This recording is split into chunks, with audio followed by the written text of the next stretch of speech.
Good afternoon, everybody. I hope everyone is doing well, or as well as can be expected nowadays.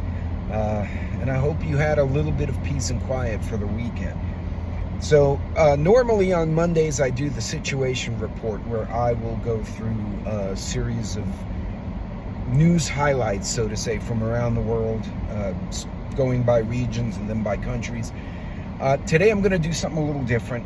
I'm going to deviate from that and talk about what we're seeing in the news with the negotiations regarding Ukraine and Russia. And I'm no expert.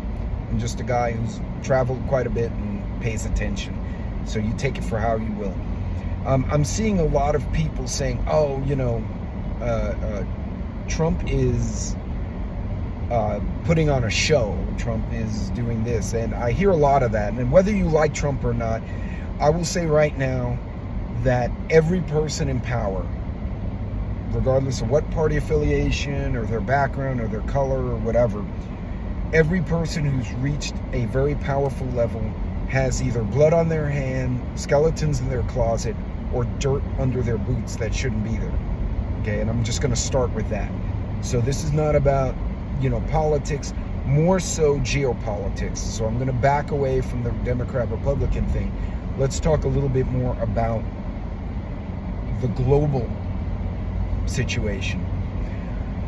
What Trump was doing, and Putin knows what he was doing. That's why Putin kept smiling. He had that little sarcastic smile, I see what you did there.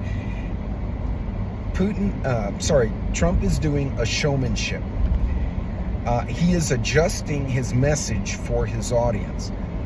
Putin is an ex-KGB agent.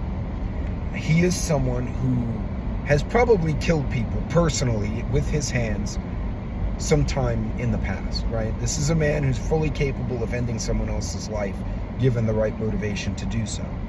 He's now the president of his country, and he cares very much about his culture, which in a dark way I respect.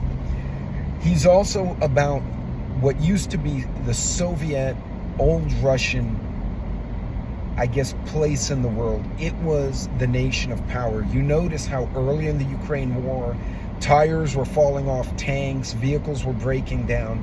That was due to corruption in the military. Guys were taking the money for upgrades to their vehicles, buying a house for their mistress, but not upgrading the vehicles.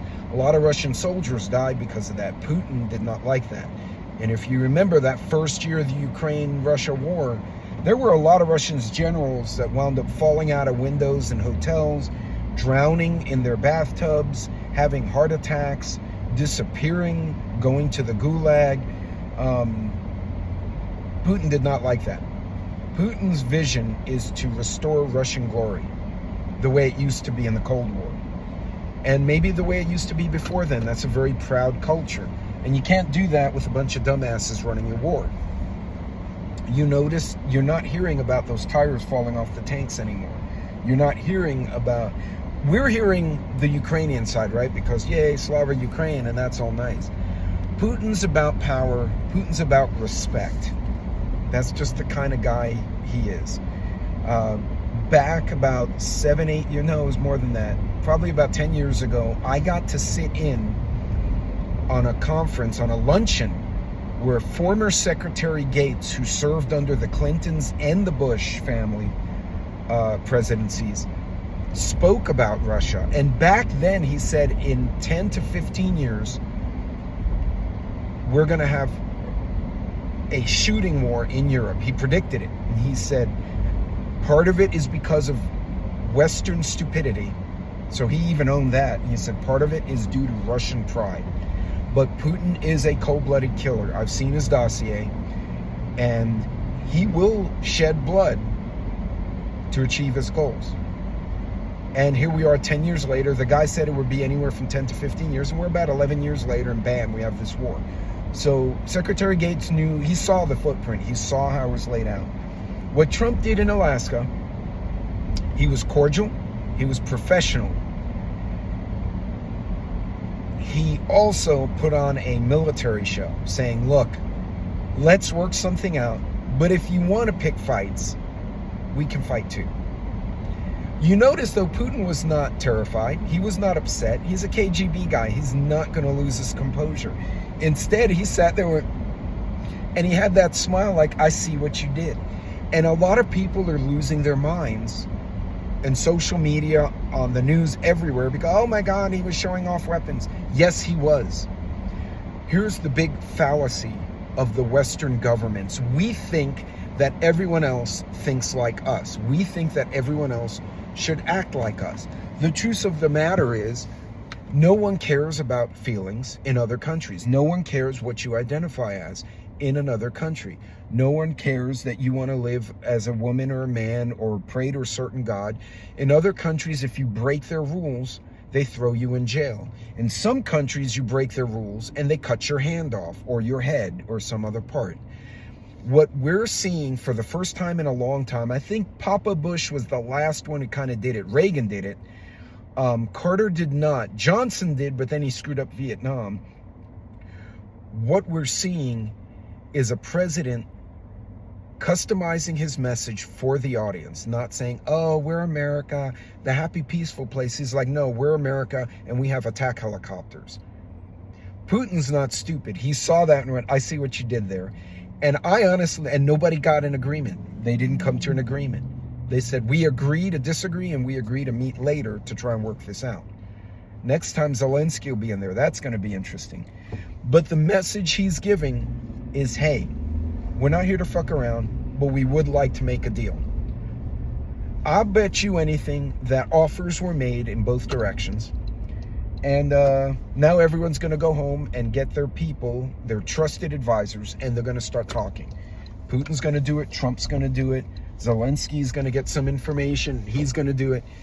And then they're going to see where's the common ground. What might happen? Maybe they'll do a DMZ in the Donbass. Maybe the deal is, we'll give you the Donbass, but Ukraine becomes part of NATO. Maybe Ukraine gives up that property and says, but now we're going to put a U.S. Air Force base in fucking Ukraine. That's the deal. Who knows? The bottom line is, don't get lost in the politics of Trump and Biden and Harris and all this bullshit. That's a distraction. It's bread and circuses. Watch the way the message is conveyed between the leaders.